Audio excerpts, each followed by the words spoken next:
In the 3rd millennium BCE, Mesopotamian kings recorded and interpreted their dreams on wax tablets. 1,000 years later, ancient Egyptians wrote a dream book listing over 100 common dreams and their meanings. And in the years since, we haven't paused in our quest to understand why we dream. So, after a great deal of scientific research, technological advancement, and persistence, we still don't have any definite answers, but we have some interesting theories. We dream to fulfill our wishes. In the early 1900s, Sigmund Freud proposed that while all of our dreams, including our nightmares, are a collection of images from our daily conscious lives, they also have symbolic meanings, which relate to the fulfillment of our subconscious wishes. Freud theorized that everything we remember when we wake up from a dream is a symbolic representation of our unconscious primitive thoughts, urges, and desires. Freud believed that by analyzing those remembered elements, the unconscious content would be revealed to our conscious mind, and psychological issues stemming from its repression could be addressed and resolved. We dream to remember. To increase performance on certain mental tasks, sleep is good, but dreaming while sleeping is better. In 2010, researchers found that subjects were much better at getting through a complex 3D maze if they had napped and dreamed of the maze prior to their second attempt.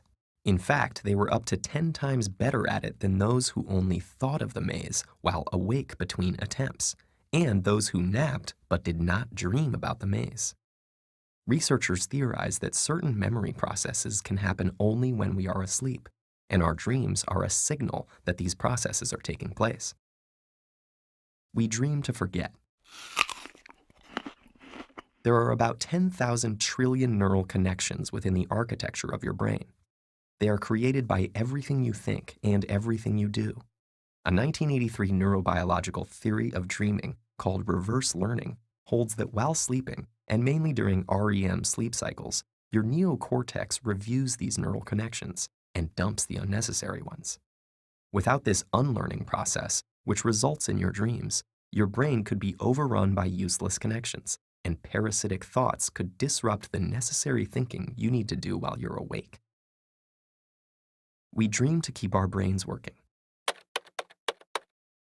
The continual activation theory proposes that your dreams result from your brain's need to constantly consolidate and create long-term memories in order to function properly.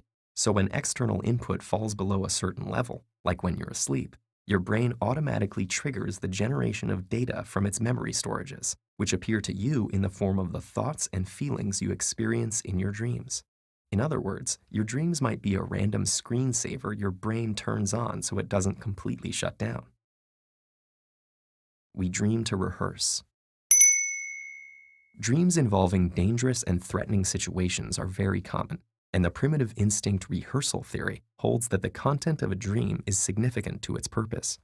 Whether it's an anxiety-filled night of being chased through the woods by a bear or fighting off a ninja in a dark alley, these dreams allow you to practice your fight or flight instincts and keep them sharp and dependable in case you'll need them in real life. But it doesn't always have to be unpleasant. For instance, dreams about your attractive neighbor could actually give your reproductive instinct some practice too. We dream to heal.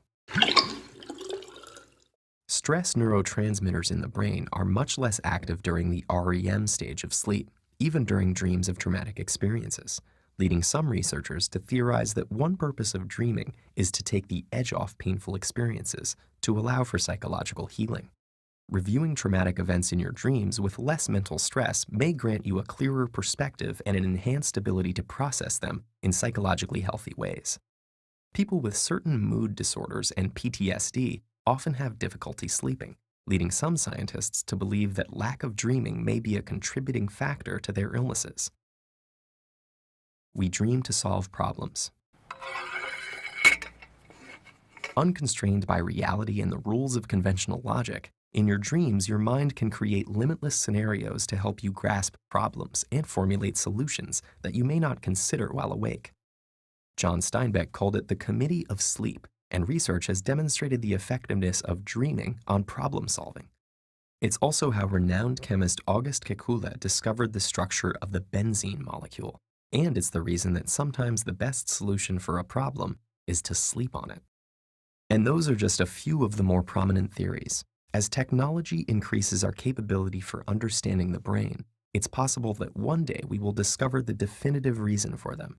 But until that time arrives, we'll just have to keep on dreaming.